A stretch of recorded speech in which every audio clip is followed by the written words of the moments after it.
ब्रह्मा के तन से ज्ञान भले सुनाया, लेकिन उस ज्ञान का मंथन किसी ने नहीं किया। मंथन करके जो मक्खन निकलता है वो मक्खन कोई ने नहीं निकाला।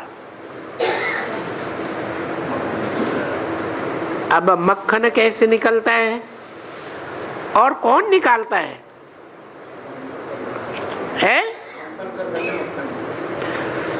मंथन करना, सोचना, विचारना ये मनुष्य का काम है या देवता का काम है या भगवान का काम है? भगवान मंथन नहीं कर सकता, सोच विचार नहीं सकता है। हाँ, भगवान को त्रिकालदर्शी होने के कारण सोचने की क्या दरकार? उसके दिमाग में तो सारी सच्चाई पहले से ही भरी हुई है, उसे सच्चाई निकालने की जरूरत नहीं है। तो किसको जरूरत है? मनुष्यों को जरूरत है, देवताओं को जरूरत है, राक्षसों को जरूरत है? मनुष्यों को पहले जरूरत है। देवताएं तो उनको कहा जाता है जो सिर्फ आत्मचिंतन करते हैं, दूसरा कोई चिंतन करते ही नहीं। और राक्षस तो है ही दुखदाई। क्या उनको मंथन करके किसी को सुख देना है? क्या नहीं देना, वो तो राक्षस ही है। तो मनुष्यों को जरूरत है मनन चिंतन मंथन करने की। या जो राक्षस मनुष्य बनना चाहते हैं, देवता बनना चाहते हैं, उनको भी जरूरत है। तो मंथन नंबरवार करेंगे या एक जैसा करेंगे? नंबरवार ही मंथन करेंगे मनुष्य। तो जितने भी मनुष्य हैं मात्र इस संसार में, उनमें सबसे जास्ती मंथन कौन करेगा?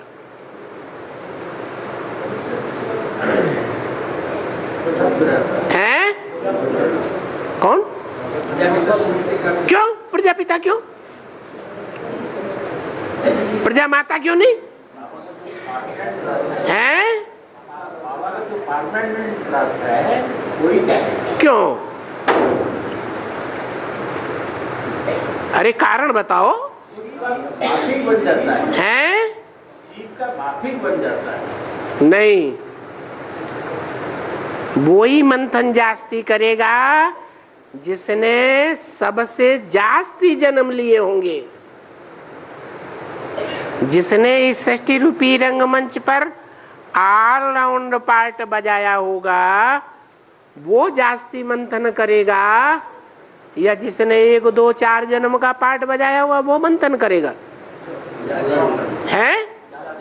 हाँ।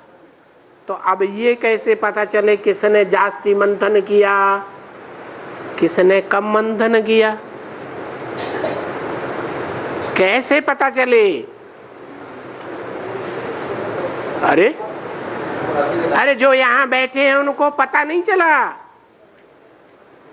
कि ब्रह्मा के द्वारा जो ज्ञान सुनाया गया उसका मक्खन निकालने के लिए, सार निकालने के लिए सबसे जास्ती मंथन किसने किया?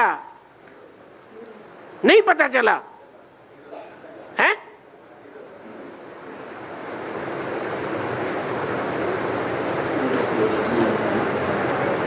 जिनको मंथन का पता चल गया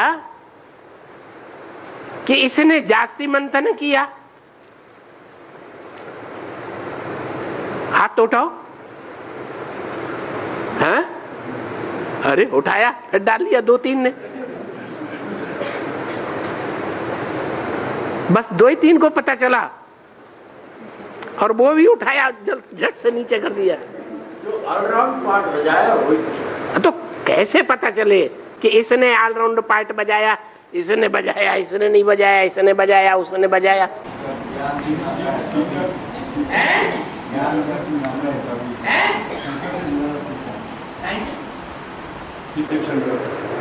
अरे वो कैसे पता चले ये शंकर से ज्यादा जुड़ा हुआ है, ये नहीं जुड़ा हुआ है? शिव तो दिखाई नहीं पड़ता, जुड़ा हुआ कैसे दिखाई पड़ेगा? शंकर का भी पता नहीं कि शंकर कौन है। इसका मतलब ये हुआ कि सब संशय बुद्धि है। पक्का 100% निश्चय बुद्धि एक भी बना या नहीं बना है? बताओ। है? सब निश्चय बुद्धि है? हाँ, नंबरवार निश्चय बुद्धि और नंबरवार अनिश्चय बुद्धि।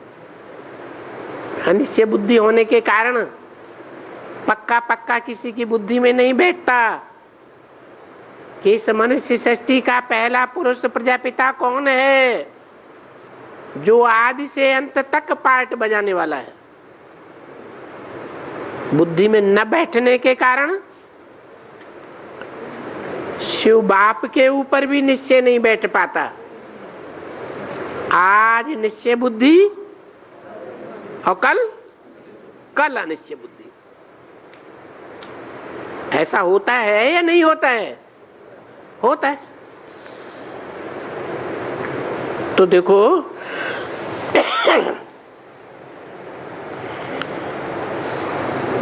ये देह अभिमान ऐसी चीज है, पक्का पक्का अपने को आत्मा न समझने के कारण देह अभिमान ऐसी चीज है जो बाप को पहचानने नहीं देता। मनुष्य सृष्टि के बाप को भी नहीं पहचानने देता और आत्माओं के बाप को भी पक्का पक्का पहचानने नहीं देता। तो देह अभिमान के सभी जो बंधन हैं वो अब तोड़ दो और माम एकम याद करो, तो तुम पावन बन करके नई विश्व के मालिक बन जावेंगे।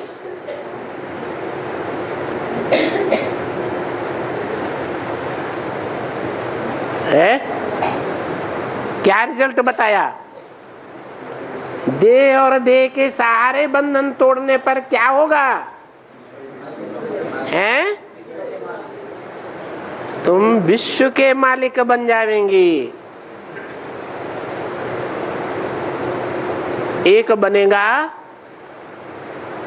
या नंबरवार बनेंगे? नंबरवार ही बनेंगे। एक 100% बनेगा, बाकी सब नंबरवार बनेंगे। तो वो समझे कि यहाँ अभी जो शिक्षा मिल रही है